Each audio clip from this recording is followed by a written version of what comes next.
Est-ce que vous avez déjà remarqué que on commence un projet et puis à un certain temps, boum, on arrête. On ne sait pas pourquoi. C'est inconscient, ça s'arrête. On est dans une relation sentimentale et pouf, boum, il y a des choses qui viennent et ça bloque. Et ça s'arrête.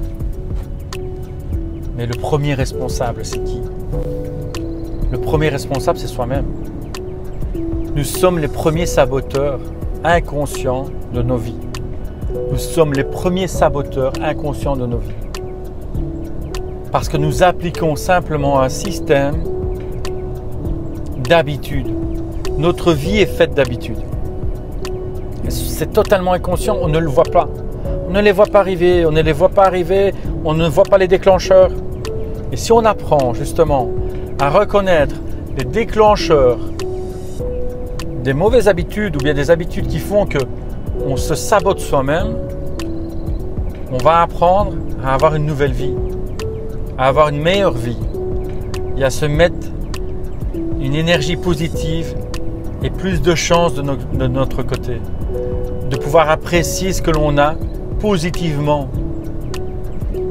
Apprendre à connaître et reconnaître un déclencheur, c'est se garantir de ne pas avoir une habitude inconsciente qui va se mettre en place par rapport à un projet que l'on a, quel qu'il soit, professionnel, sentimentalement, amical, peu importe familial, quel qu'il soit. Ça va simplement empêcher cette habitude de vouloir venir s'installer tout doucement et puis le déclencheur ne pourra pas faire boum, j'appuie sur le bouton on, j'enclenche l'habitude, l'auto-sabotage est mis en place, les éléments vont être mis en place et il y a des actions qui vont faire en sorte que boum, boum, boum, boum, ça ne va pas être bon pour nous, boum, on va se retirer.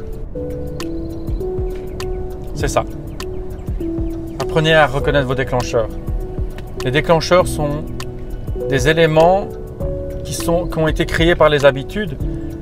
Pourquoi? Parce qu'une habitude, c'est simplement une facilité de votre cerveau que votre cerveau a créé comme une habitude, inconsciemment, une facilité pour un processus que vous aviez mis en place avant. Simplement. Et c'est toujours pour vous faciliter la tâche, vous protéger. Donc, qu'est-ce qu'il faut faire? Simplement reconnaître qu'est-ce qu'une mauvaise habitude pour vous, qu'est-ce qu'une habitude négative dans votre processus de fonctionnement, quel est son déclencheur. Donc, faites la liste de ce que vous faites, de ce que vous avez fait juste avant et vous allez pouvoir dire « Ah, ça c'est mon déclencheur. Ça c'est un déclencheur. » C'est un déclencheur sensoriel. Donc ça peut être visuel, ça peut être olfactif, ça peut être auditif, ça peut être n'importe quoi. Mais s'il y a un déclencheur chez vous qui revient tout le temps, le déclencheur est unique. Le déclencheur est unique. Vous pouvez avoir plusieurs déclencheurs sur une habitude, mais ils sont à chaque fois uniques par rapport à cette habitude-là. Donc, repérez votre déclencheur, faites en sorte de pouvoir l'anéantir, de pouvoir le modifier, de pouvoir le neutraliser et faites en sorte de pouvoir remplacer la mauvaise habitude qui en découle directement par une nouvelle habitude. Que ce déclencheur génère justement une habitude positive pour vous. Je vous ai donné plusieurs techniques déjà pour pouvoir reconnaître un déclencheur, pour pouvoir changer d'habitude, modifier une habitude, remplacer une habitude.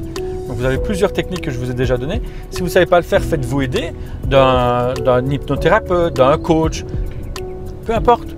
Faites des formations. J'en parle dans la formation que j'ai créée par rapport aux habitudes parce que je veux pouvoir partager avec vous la force d'une habitude par rapport au changement de vie.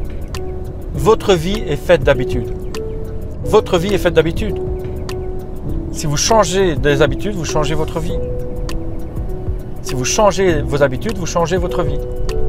Votre vie est faite d'habitudes. Faites en sorte de pouvoir mettre ça en place.